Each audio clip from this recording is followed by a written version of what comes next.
आज का जो हमने दूसरा क्वेश्चन लिया है ये है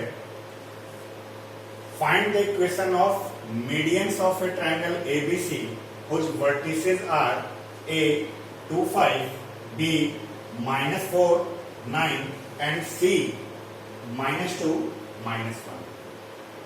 अगर मातृभाषा में से देखा जाए तो हमें यहाँ पर क्वेश्चन में ये बोला जा रहा है find the equation of medians, यानी त्रिभुज की माध्यिकाओं के समीकरण ज्ञात कीजिए। मीडियंस माध्यिकाओं को कहते हैं, इक्वेशन का मतलब हो गया समीकरण। Find the equation of medians, माध्यिकाओं के समीकरण ज्ञात करने के लिए कहा जा रहा है। किसकी माध्यिकाएं? एक ट्रायंगल की, एक त्रिभुज की। किसकी? एबीसी की। दिया हुआ क्या है? एबीसी के जो वर्टिसेस हैं यानी जो शीर्ष हैं, ए के निर्देशांक हैं, बी के निर्देशांक हैं और सी के निर्देशांक हैं। यानी पूरे क्वेश्चन को अगर आप मातृभाषा में देखें तो ये लिखा है एक त्रिभुज एबीसी के शीर्ष क्रमशः, एक त्रिभुज एबीसी के शीर्ष क्रमशः ए 2 5 बी -4 9 तथा सी -2 -1 है। तो इस त्रिभुज की माध्यिकाओं के समीकरण ज्ञात कीजिए। हमें त्रिभुज में उसके शीर्ष दिए गए हैं और इसके माध्यिकाओं के समीकरण के बारे में पूछा जा रहा है। चलिए हम इसे हल करते हैं।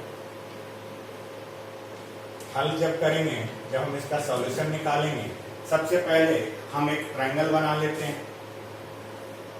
हमने एक ट्रायंगल बना लिया, नाम दे दिया ए बी और सी।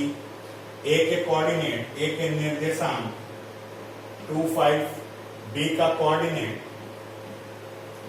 -4 9 और सी का कोऑर्डिनेट -2 -1 है। अब जरा सोचिए, सबसे पहले आपको यह पता होना चाहिए कि माध्यिका मीडियन कहते किसको? किसी भी ट्रायंगल में साइड बाइसेक्टर जो होता है यानी भुजा का समद्विभाजक जो होता है उसे हम मीडियन कहते हैं। वो हमारे लिए माध्यिका होता है। ये अगर हमारा एक त्रिभुज है तो इस त्रिभुज में ये अगर एक भुजा है तो इस भुजा का कहीं ना कहीं पर मध्य बिंदु, कहीं ना कहीं पर मिड पॉइंट आएगा। अब इस मिड पॉइंट को इस सामने वाले वर्टिस से यानी इस मध्य बिंदु को इस सामने वाले शीर्ष से जो लाइन में लाया जाएगा तो ये लाइन हमारा मीडियन माध्यिका कहलाता है। मीडियन माध्यिका होता क्या है? दरअसल मीडियन माध्यिका भुजा को समद्विभाजित करता है, उसी को मीडियन कहते हैं। हमें यहाँ पर इस क्वेश्चन में त्रिभुज के मीडियंस के इक्वेशन को निकालने के लिए कहा गया है। त्रिभुज के मीडियंस को निकालने के लिए कहा गया है कि आप त्रिभुज के मीडियंस का इक्वेशन, त्रिभुज की माध्यिकाओं के समीकरण ज्ञात कीजिए। चलिए, इतना तो आपको पता है कि माध्यिका, ये लाइन अगर माध्यिका है तो आप ये पॉइंट के बारे में सोचिए कि ये पॉइंट जो होगा वो इस साइड का मिड पॉइंट होगा, इस भुजा का ये मध्य बिंदु होगा। आइए बात अगर हम यहां पर करें, हमारे पास BC एक साइड है, इस BC का कहीं ना कहीं पर मिड पॉइंट मध्य बिंदु होगा। मान लीजिए कि वो मध्य बिंदु D है। ठीक इसी प्रकार से AC जो है एक साइड है, इसका भी कहीं ना कहीं पर कोई मिड पॉइंट, कहीं ना कहीं पर कोई मध्य बिंदु होगा। इसका मिड पॉइंट मान लीजिए ये है, इसे हमने E नाम दिया। इसका AB का भी मिड पॉइंट है, मध्य बिंदु है, इसे हमने F नाम दे दिया। अब सबसे पहले हमारा काम है इस पॉइंट D के कोऑर्डिनेट निकालना। इस बिंदु D के निर्देशांक को निकालना, ये हमारा सबसे पहला काम है। इसके D के निर्देशांक को कैसे निकाला जाए? ध्यान दीजिए, आपने 10th क्लास में भी पढ़ा है। अगर आपके पास एक लाइन है और यहाँ पर इसका निर्देशांक x1 y1 है, इसका निर्देशांक x2 y2 है। अगर आपको दो बिंदु दिए गए, दो पॉइंट्स पता हो, उन दोनों पॉइंट्स का मिड पॉइंट, मध्य बिंदु निकालने के लिए हम कैसे मध्य बिंदु, मिड पॉइंट हम कैसे निकाला करते हैं, कैसे करते थे 10th क्लास में? x1 और x2 को जोड़कर अगर हम 2 से डिवाइड कर दें तो ये जो मिड पॉइंट है इसका x वाला निर्देशांक यानी x वाला कोऑर्डिनेट आएगा, यानी x1 प्लस x2 अपॉन 2 कर देंगे तो इस मिड पॉइंट का x वाला कोऑर्डिनेट आ जाएगा। y वाले कोऑर्डिनेट के लिए इस y1 और y2 को ऐड करिए और 2 से डिवाइड कर दीजिए। 10th क्लास में हम लोगों ने मध्य बिंदु ऐसे निकाले हैं, मिड पॉइंट हमने ऐसे ही निकाला है। चलिए यहां पर इसी फॉर्मूले का हम अप्लाई करते हैं।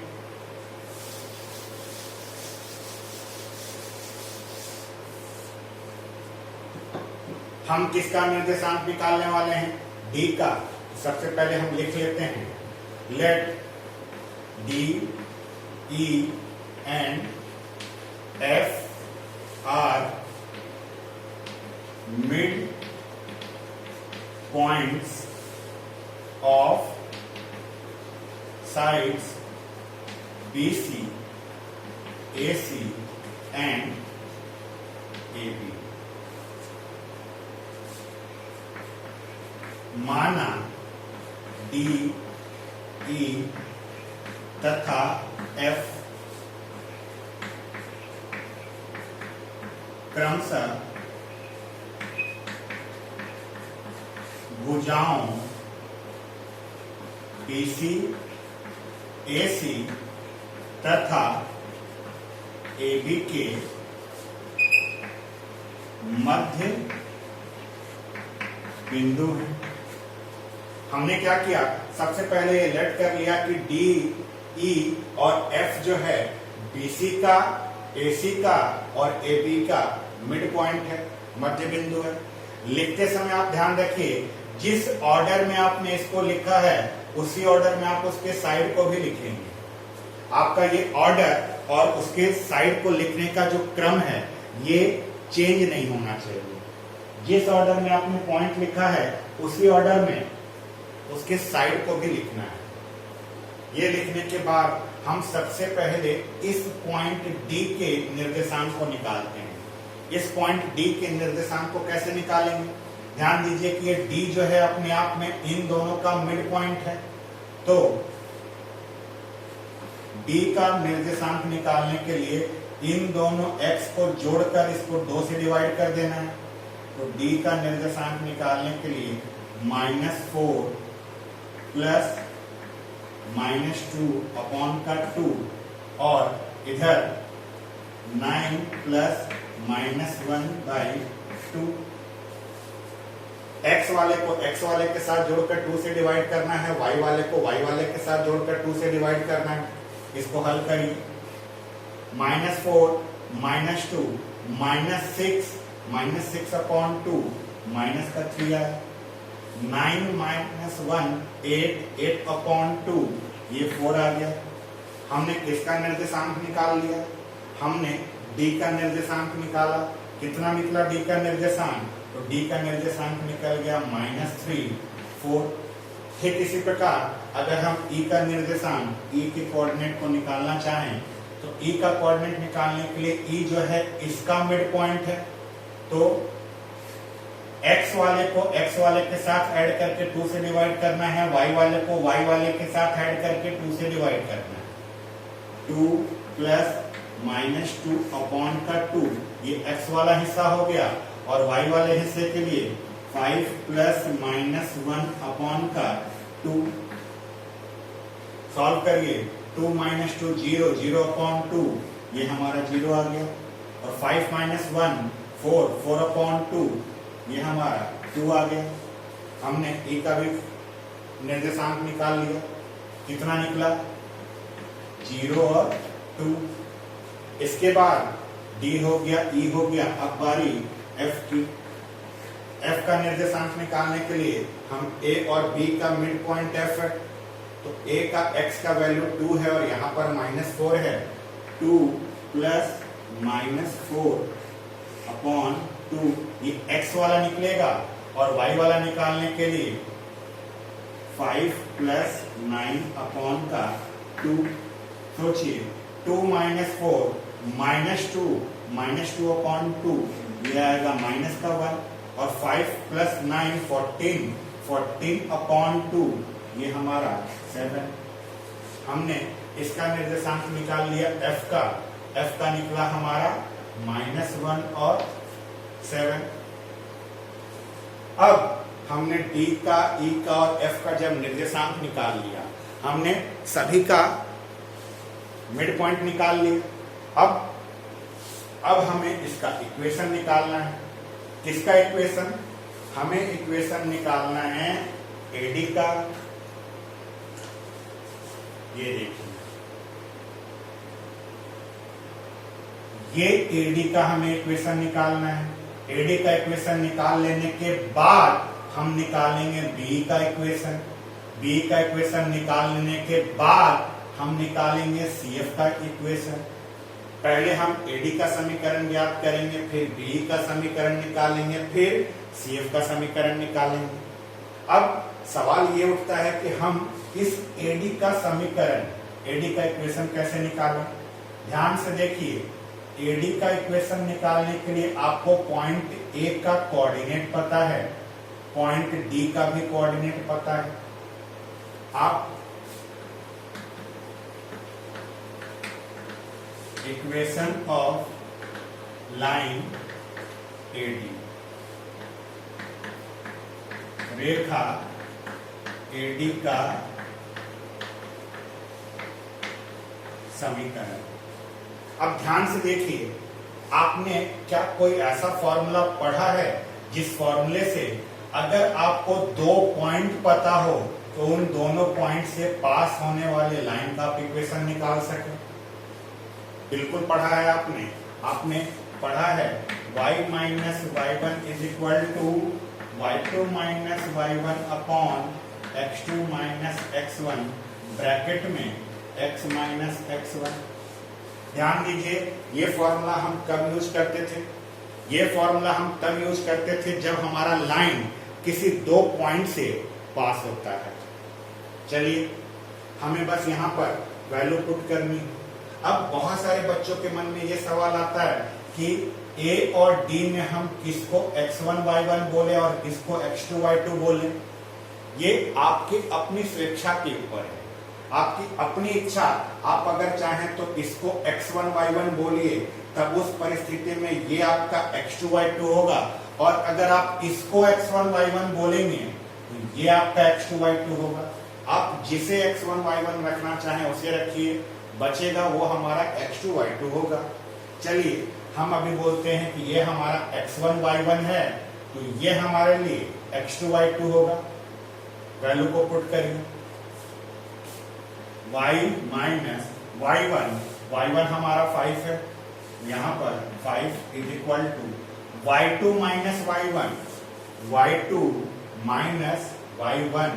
तो y2 माइनस y1 का मतलब 4 minus 5 upon x2 minus x1, x2 minus x1, तो यहाँ पर -3 माइनस का 2, और यहाँ ब्रैकेट में x माइनस x1 हमारा ये है। अब इसी को हमें सॉल्व करना है। इसको जब हम सॉल्व करेंगे, ये हमारा y माइनस 5 वैसे का वैसे ही, 4 में से 5 माइनस करेंगे, माइनस का 1, -3 -2 माइनस का 5, और ये x माइनस 2 वैसे ही। यहाँ से सोचिए, ये माइनस माइनस जो है कैंसिल हो गया। इस 5 को मैं इधर शिफ्ट करूंगा, ये 5 जब इधर लेकर आऊंगा तो इसके साथ मल्टीप्लाई होगा। 5y माइनस का 25 इज इक्वल टू, ये जो 1 बचा इसका इसके साथ मल्टीप्लाई करूंगा, 1 का मल्टीप्लाई करूंगा तो यही रहेगा। अब इसी को मुझे सही ढंग से व्यवस्थित करके लिखना है। जब भी आप किसी स्ट्रेट लाइन का इक्वेशन लिख रहे हो तो वहां पर ध्यान रखिए, x वाले पद को आप पहले लिखें, उसके बाद y वाले को, और उसके बाद कांस्टेंट को। तो हम इन दोनों को उधर पक्षांतर कर रहे हैं, यहाँ पर हमारे पास x, ये जब उधर जाएगा माइनस का 5y, माइनस का 2 यहाँ पर पहले से है और ये -25 जब उधर जाएगा प्लस का 25 इज इक्वल टू 0। यहाँ पर इसको सही ढंग से लिखेंगे x minus 5y plus 23 is equal to 0। ये किसका इक्वेशन निकला? ये इक्वेशन हमने निकाला एडी का। ठीक इसी तरह से बिल्कुल यही प्रक्रिया, सेम यही प्रोसेस आप बीई का इक्वेशन निकालिए। सेम इसी प्रोसेस से आप सीएफ का इक्वेशन निकालिए। बीई और सीएफ के इक्वेशन निकल जाने के बाद लास्ट में आप लिख दीजिए कि hence the equation of medians of triangle are, पहले आप इसको लिखिए, फिर कॉमा लगाकर बी का जो इक्वेशन आएगा उसको लिखिए, फिर कॉमा लगाकर सीएफ का इक्वेशन लिख दीजिए। तीनों को निकालने के बाद अतः त्रिभुज ए बी सी के माध्यिकाओं के समीकरण क्रमशः पहले आपने एडी का लिखा, फिर जो बी ई का रहेगा उसे लिखिए, फिर सीएफ का लिखिए। बाकी दोनों जो है वो आपको स्वयं निकालना है।